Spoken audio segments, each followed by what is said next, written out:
Hi, welcome to the store, the Smart Retail Bulletin. Thanks for joining us on this broadcast. On top lines this week, Wow Momo becomes India's most valued homegrown QSR brand. Connected consumers expected to spend 42% higher on the 2021 festive season than in 2020. And after revenge shopping, revenge dining takes hold across India.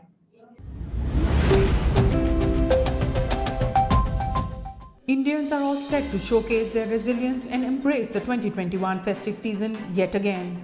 The Decoding the 2021 Festive Shopper report by InMobi reveals that connected consumers in India plan to spend Rs 21,230 on average, 42% higher than last year. Clothing and accessories, personal use gadgets, and home appliances top the chart as most popular shopping categories. InMobi surveyed about 2,500 smartphone users across 80 Tier 1, Tier 2, and Tier 3 cities and clusters in India using its consumer intelligence platform Pulse to throw light on consumer preferences, shopping patterns, peak shopping timelines, and device usage patterns. According to the report, 68% of respondents plan to shop online this festive season, with 43% of Indians increasing their online shopping budgets this year and parallelly 39% decreasing their offline shopping budgets. Additionally, 1 in 3 respondents that hail from Tier 2 and Tier 3 cities claim to be first-time online shoppers. According to a new report from restaurant tech platform Dine Out, Delhi, Kolkata and Hyderabad are showing the highest recovery in food service formats among metros, with Delhi and Kolkata now operating at nearly 2 times of Feb 2021 levels. Among smaller cities, Jaipur and Ludhiana have shown maximum recovery and are currently operating nearly 2.5 times of February 2021 levels. The average transaction value at restaurants in July and August also rose by as much as 20% since February, with smaller cities like Agra, Indore, and Ludhiana registering the biggest surge in restaurant order value, pointing to a much needed release of the pent up demand for eating out and socializing. Interestingly, smaller cities like Agra and Ludhiana have also registered the largest average order of INR 2,509 and 2,766 respectively. The other notable trend is the obvious consumer preference for vaccinated restaurants.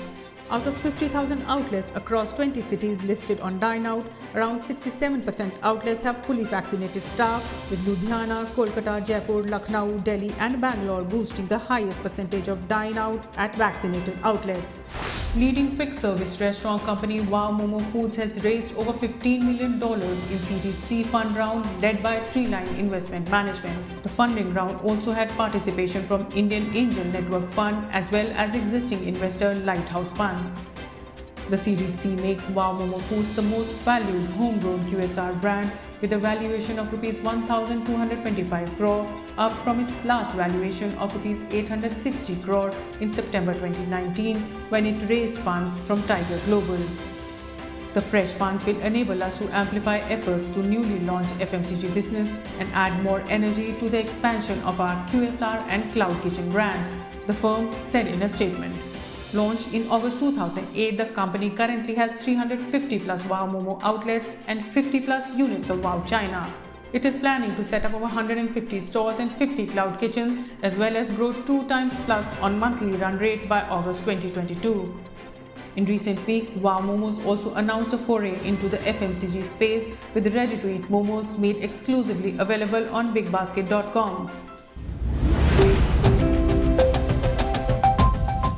Coming up on the C-suite this week is Ashish Mehdiratna, CEO of Indian sportswear retail pioneer SSIPL Retail Limited. He tells us how small town India's demand surge for sportswear may have been underserved so far, and how also sportswear may continue to remain the most resilient of all fashion and footwear categories. Here are some examples.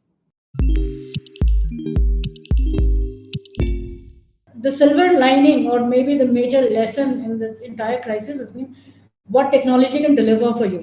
You know, Yes, markets and reach that you perhaps would never have thought of. not many stores, many brands have ventured there. We opened a store in Imphal. It's a very unpenetrated territory for most of the brands. And we were baffled by the numbers. We got amazing success in these two regions. So it is very clear that despite the fact that we have so much of internet penetration and smartphone usage, these territories are still unserved, right? There's a huge, and even the single brands are not available at those places. So if we can create a great environment, offer 7, 8 top international brands under one roof, give them more trendy athleisure and sports merchandise, give them a little more deep assortment, obviously throw a little bit of offers and promotions around a particular store, I think it's a huge potential out there.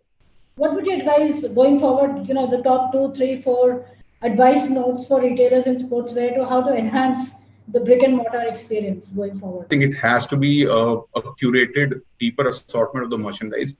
The customer coming out there to a multi-brand outlet like ours is definitely not a brand fanatic. He's brand agnostic, to be honest. He's looking for a varied range and what best you can offer from each brand, and then he want to pick up 1 or 2 particular products from that. So can we be the jury for him to really basis the voice of the customer, the data scientists we have in our systems, the data they keep on throwing what customer is talking about, telling about the product sales. Can we give that experience in terms of the curated merchandise we have to offer to them? And just throw a lot of nice goods customer service and add seamless customer experience as far as omnichannel sales.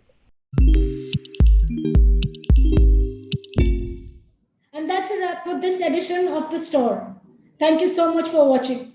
Just a heads up, Ashish Mehdiratha's full interview will be broadcast on Sunday, September 26th. Do look out for it. Meanwhile, don't forget to subscribe to our channel on YouTube, indiaretailing.com. We'll see you next week. Until then, have a great weekend and goodbye.